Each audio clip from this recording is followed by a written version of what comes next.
Voilà, donc d'abord je voulais vous remercier, enfin vous et toute la communauté des shifters, pour le temps que vous donnez, sans être grassement payé, si j'ai bien compris, pour cette affaire. Dans la première partie de cet échange, je vais effectivement vous parler de quelque chose qui est d'actualité, qui est le manifeste que le Shift a commencé à promouvoir à bas bruit pour le moment, mais qui devrait passer à plus haut bruit d'ici quelques semaines. Et il y a 1 an et demi, une discussion de bistrot a lieu entre un homme qui s'appelle André Jean Guérin et moi. Et je lui dis, tiens, est-ce que tu serais d'accord pour faire un truc qui existerait au moment des élections présidentielles, qui serait en fait une réédition du pacte écologique, dans lequel j'ai trempé il y a maintenant quelques années, et qui serait un ensemble de mesures qu'on proposerait dans le débat public à l'approbation des candidats, en disant, bah, si on veut être sérieux sur la question, voilà ce qu'on devrait faire. C'est comme ça qu'est né le manifeste, dans lequel on a évidemment recyclé toute une partie de trucs qu'on avait déjà fait avant, et on a bouché quelques trous. Par exemple, on n'avait jamais travaillé sur l'agriculture, donc on a fait tout un tas de savants calculs sur qu'est-ce qu'il faudrait faire sur l'agriculture. Là où on a hérité de l'expérience pacte, c'est qu'on a repris une des règles qu'on s'était fixées dans le pacte, qui est pas plus de 10 mesures. On va prendre dans les secteurs principaux la première mesure qu'il faut faire, celle qui n'est pas contournable, parce que de toute façon, si on ne fait pas celle-là, on n'a aucune chance d'arriver à une baisse significative des émissions. Et donc c'est comme ça qu'est née la philosophie des 9 propositions sur lesquelles on a travaillé. C'est à chaque fois on prend un secteur, on prend la mesure du premier ordre, qui est celle à laquelle on n'échappe pas si on veut être sérieux sur la question. Il faut absolument séparer le manifeste et en faire une pétition de principe des 9 propositions qui n'engagent pas les signataires. Donc en fait on va séparer au bout du bout la production du Shift en 2 morceaux. Un manifeste que décemment une personne moralement, normalement constituée ne peut pas refuser de signer. Ça dit en gros, on n'attend pas, c'est à nous de nous y coller, et c'est un devoir moral, et en plus, ça tombe bien, c'est une opportunité pour un pays, ou plus exactement pour un continent, l'Europe, qui a une culture historique de la gestion de la contrainte. On va faire signer un certain nombre de têtes couronnées en s'y prenant à bas bruit, et le jour où on passe dans le grand public, on dit, vous avez vu ? Le patron de Vinci, il a signé ça. Le patron de la SNCF aussi. Le mec qui gère votre épargne, le patron de CNP Assurance, a aussi signé. Le patron d'AG2R a signé, etc.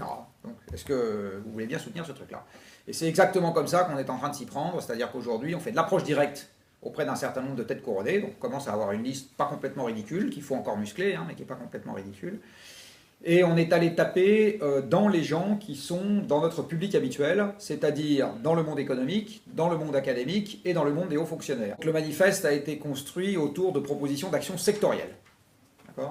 On va s'occuper de faire des bâtiments comme ceci, comme cela. Voilà, ça c'est sectoriel, ça nomme les gagnants, ça nomme aussi les perdants, mais enfin ça nomme les gagnants. On va s'occuper de faire des voitures qui correspondent à telle et telle caractéristique. Voilà, ça vous dit, bah voilà, il y aura du boulot pour les mecs de PSA à Sochaux s'ils veulent bien faire des bagnoles comme ceci et comme cela. On va s'occuper de remettre un peu d'argent dans le réseau ferré, et en particulier celui qui permet d'assurer les échanges internationaux. Mais ça, c'est pareil. Les mecs comprennent quels sont les métiers associés à ça. La différence avec le pacte, elle est dans l'ADN du Shift. Alors, je ne dis pas que ça va marcher, alors que je ne vais pas vous faire le coup de Macron. Mais la différence avec le pacte, elle est dans l'ADN du Shift et les gens qu'on va chercher en ce moment. Quand Nicolas Hulot est allé chercher ses soutiens, il s'est adressé, parce qu'il était très populaire, très connu du grand public, directement au grand public. Donc il a pu arriver auprès de... Et par ailleurs, les mesures qu'on proposait étaient des mesures qui étaient qualitatives. Après, les propositions qui ont été amenées dans le débat n'étaient pas directement taillées pour le monde économique parce qu'elles n'étaient pas quantifiées sur le plan économique. Donc c'était très facile de les repousser en disant ça coûte trop cher, c'est machin, c'est ceci, c'est cela. Là, on a pris les devants, on a quantifié toutes les mesures. Donc on a dit voilà, si on veut se débarrasser du charbon en Europe, eh bien, si vous mettez que des réacteurs nucléaires partout, c'est tant. Si vous mettez que des éoliennes partout, c'est tant. Pareil pour l'isolation des bâtiments, pareil pour les véhicules à 2 litres, pareil pour le train, etc. À chaque fois, on a quantifié. Qu'est-ce qu'on va demander aux politiques? C'était ça la dernière question. On va leur demander, une fois que le manifeste est lancé dans le grand public, de prendre un engagement et un seul, c'est Sylvain Deforge qui a eu cette idée. Si je suis élu président, je m'engage à demander au Conseil européen de demander à la Commission de produire sous 1 an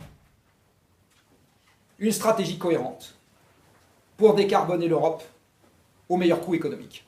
Point. Donc ça dit en gros, parce qu'une fois que vous avez donné mandat à la Commission de produire un livre blanc, l'histoire montre que le livre blanc devient un livre vert, puis un projet de directive, puis etc. Et en fait, le début de l'histoire est là. On va essayer de prendre le... Alors, on s'est bien gardé dans la partie électricité de dire il faut en faire ou il ne faut pas en faire. Ouais, j'ai bien vu, ouais. On a nommé l'ennemi. Ouais. Et derrière, le discours qu'on a l'intention de tenir, c'est si vous êtes intimement persuadé que vous allez vous en débarrasser avec juste des nouvelles ENR pour pas beaucoup plus cher que c'est, bah faites-le. Donc on a essayé de trouver une manière de ne pas mettre ça au centre du débat. Donc nous, on n'en parle pas.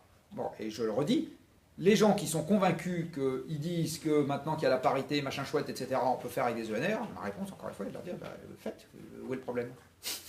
Faites.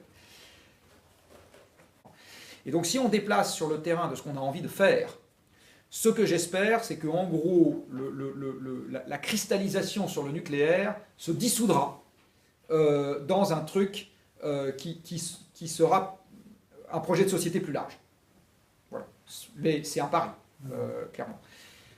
On est un peu aidé quand même dans cette croisade par le fait que de plus en plus de gens voient l'expérience allemande caler en cours de route, alors que je rappelle qu'ils ont quand même 250 milliards d'euros d'excédent commercial par an, donc du pognon à perdre, ils en ont. Nous, ce n'est pas notre cas. Pourtant, c'est déjà en train de caler en cours de route. Un truc qui perturbe maintenant les gens, c'est de se dire, d'abord ils calent en cours de route, puis tiens, c'est marrant, maintenant les anticyclones, les particules fines, elles sont sur le nord. Bon, ça commence à venir, ce genre de truc. On voit ça dans des bulletins météo maintenant. Le bulletin météo de BFM, qui est fait par une copine, il y a le Project, c'est pas pour rien, elle projette des cartes avec la pollution de particules fines. Bon. Je pense que la majeure partie des gens qui vont acheter ce qu'on essaye de leur vendre achètent une ambition mégalomaniaque de reconstruction de l'Europe autour d'autre chose qu'un marché unique, achètent une ambition mégalomaniaque de préserver la paix, achètent une ambition mégalomaniaque de se donner des défis qui nous font un peu rêver, même si ça nous fait un peu transpirer. Donc je le redis, le manifeste ne sera utile, visible, approprié par ces gens-là que si ça leur amène un bénéfice politique. Et un bénéfice politique, c'est je capture des électeurs ou je me fais mal voir des miens si je ne le signe pas. Alors parce qu'une bonne partie des mesures qu'on propose ont un ancrage européen. Aujourd'hui, si vous voulez supprimer le charbon de la production électrique, aucun pays, en restant dans le cadre actuel des institutions européennes, ne peut le faire sans que l'Europe s'en mêle. C'est comme ça. Si vous voulez diminuer la consommation des véhicules qu'on vend en Europe, aujourd'hui, ça passe par la Commission qui réglemente les émissions, donc la consommation, des véhicules neufs qu'on vend en Europe. Si vous voulez réglementer l'efficacité énergétique des bâtiments, il y a déjà des directives européennes en ce sens, alors ça ne veut pas dire que vous ne puissiez rien faire au niveau national, etc. Et par ailleurs, comme je crois que le projet européen était un beau projet, c'est-à-dire on va faire des trucs ensemble pour éviter de se taper dessus, ce qui a raisonnablement bien marché pendant 70 ans, eh bien, on pense qu'on peut très bien avoir d'entrée de jeu un projet européen se déclinant au niveau de la France. Mais après, il ne va pas se décliner de la même manière. On va faire une déclinaison des investissements nécessaires et des efforts nécessaires au niveau français. C'est bien dans ce sens-là qu'on va. Ça ne sera un projet européen, pour finir là-dessus, que si un pays politiquement majeur dit « je souhaite que ça soit le cas ». C'est comme ça que l'Europe s'est faite, de manière bottom-up, avec des poids lourds politiques qui ont dit « on va faire des trucs ensemble ». Et alors aujourd'hui, si vous procédez par élimination, il n'y en a qu'un qui puisse s'emparer de ce projet. Il n'y en a pas deux, il n'y en a qu'un. C'est nous. Parce que si on arrive à trouver quelqu'un qui se dit qu'il peut essayer de laisser son nom dans l'histoire, en reconstruisant l'Europe comme elle a été construite à ses débuts, autour d'accords sur l'énergie, on rappelle que ce qui a fondé l'Europe, c'est la communauté européenne du charbon et de l'acier, puis derrière Euratom, donc deux traités. Donc on dit très bien, on revient aux sources, on veut la paix, on part de l'énergie, ça nous donne quoi? La décarbonation de l'économie. Donc vous avez un projet qui peut permettre d'arriver en tapant du poing sur la table, pas à la mode Marine Le Pen en disant je veux tout casser, mais dans un totalement différent qui est je veux tout reconstruire.